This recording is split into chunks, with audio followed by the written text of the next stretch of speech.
ಮನೆಯಲ್ಲಿ ಹಳ್ಳಿ ಮರಿಗಳು ಸತ್ತರೆ ಏನು ಮಾಡಬೇಕು? ನಿಮ್ಮ ಮನೆಯಲ್ಲಿ ಹಳ್ಳಿ ಮರಿಗಳು ಓಡಾಡುತ್ತಿದ್ದರೆ ಅದು ನಿಮಗೆ ತುಂಬ ಶುಭ ಸಂಕೇತ ಎಂದು ಹೇಳಲಾಗುತ್ತದೆ.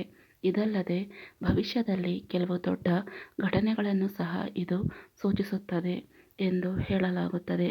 ಇನ್ನು ನೀವು 2 ಹಳ್ಳಿ ಮರಿಗಳನ್ನು ಒಟ್ಟಿಗೆ ಅನೇಕ ಬಾರಿ ನೋಡಿದರೆ ಅದು ಬಹಳ ಒಳ್ಳೆಯದು ಎಂದು ಹೇಳಲಾಗುತ್ತದೆ.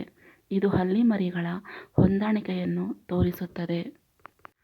ಹಳ್ಳಿ ಮರಿಗಳನ್ನು ಒಟ್ಟಿಗೆ ಕಂಡರೆ ಅದು ಶುಭ ಸಂಕೇತವನ್ನು ನೀಡುತ್ತದೆ.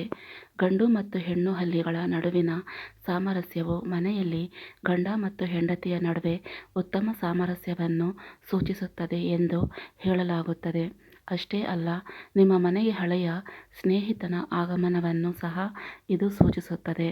ದೀಪಾವಳಿಯ ರಾತ್ರಿ ಮನೆಯಲ್ಲಿ ಹಳ್ಳಿ ಕಂಡರೆ ಅದು ತುಂಬ ಶುಭ ಫಲಗಳು ಸಿಗುತ್ತದೆ ಎಂದು ಹೇಳಲಾಗುತ್ತದೆ.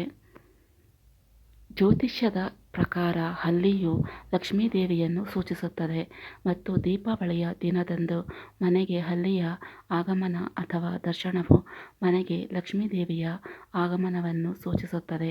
ಇದರಿಂದ ನಿಮಗೆ ಆರ್ಥಿಕವಾಗಿ ಬಹಳ ಲಾಭವನ್ನು ನೀಡುತ್ತದೆ. ಈ ಸಮಯದಲ್ಲಿ ನೀವು ಅನಿರೀಕ್ಷಿತವಾಗಿ ಧನಲಾಭವನ್ನು ನೀಡುತ್ತದೆ.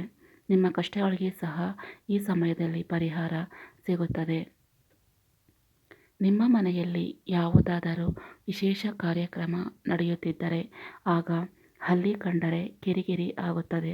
ಆದರೆ ವಿಶೇಷ ದಿನದಂದು ಮನೆಯಲ್ಲಿ ಹಳ್ಳಿ ಕಂಡರೆ ಅಪ್ಪಿತಪ್ಪಿಯೂ ಹೊರಗೆ ಎಸೆಯಬೇಡಿ.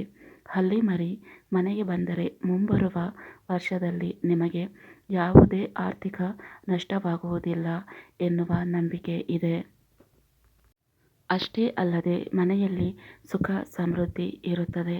ನಿಮ್ಮ ಮನೆಯಲ್ಲಿ ಹಳ್ಳಿ ಮರಿಗಳು ಓಡಾಡುತ್ತಿದ್ದರೆ ಬಹಳ ಒಳ್ಳೆಯದು ಎಂದು ಹೇಳಲಾಗುತ್ತದೆ. ಇದು ನಿಂತು ಹೋಗಿದ್ದ ನಿಮ್ಮ ಕೆಲಸಗಳನ್ನು ಮತ್ತೆ ಆರಂಭಿಸಿ ಅದರಿಂದ ಯಶಸ್ಸು ಪಡೆಯಲು ಸಹಾಯ ಮಾಡುತ್ತದೆ.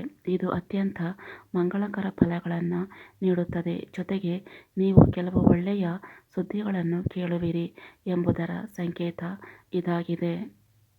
ಮನೆಯಲ್ಲಿ ಹಳ್ಳಿ ಮರಿಗಳನ್ನು ಕಂಡರೆ ಓಡಿಸಲು ಅಥವಾ ಸಾಯಿಸಲು ಪ್ರಯತ್ನ ಮಾಡಬೇಡಿ. ಇದನ್ನು ಸಾಯಿಸಿದರೆ ನಿಮಗೆ ಕೆಟ್ಟ ಫಲಗಳು ಸಿಗುತ್ತದೆ. ಆದರೆ ಆಕಸ್ಮಿಕವಾಗಿ ಹಳ್ಳಿ ಮರಿ ಸತ್ತರೆ ಅದನ್ನು ನೀವು ನೆಲದ ಮೇಲೆ ಹೂಳಬೇಕು ಎನ್ನುತ್ತಾರೆ. ಇದರಿಂದ ಯಾವುದೇ ದೋಷಗಳು ಸಹ ಕಾಡುವುದಿಲ್ಲ.